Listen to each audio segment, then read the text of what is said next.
In this video, I'll show you how to create a collection using Qdrant in N8n in just a few simple steps. This is a quick and practical setup if you want to organize your vector data properly inside your automation workflow.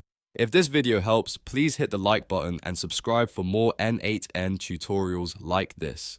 Let's get started. First, open the workflow you want to work on inside N8n. You can use an existing workflow or start with a new one, depending on your setup. Once the workflow is open, go to the Nodes panel on the right side and search for Qdrant. When you find it, click to add the Qdrant node into your workflow. After the node appears on the canvas, open its settings. From the available options, choose Create Collection. This is the action that lets you make a new collection inside your Qdrant instance. Now it's time to configure the collection the way you want. Enter the required details based on your use case, such as the collection name and any other settings shown in the node configuration.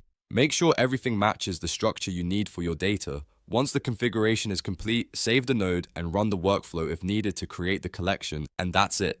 You've successfully created a collection using Qdrant in N8n. If this tutorial helped, don't forget to like, subscribe, and stay tuned for more quick N8n automation guides.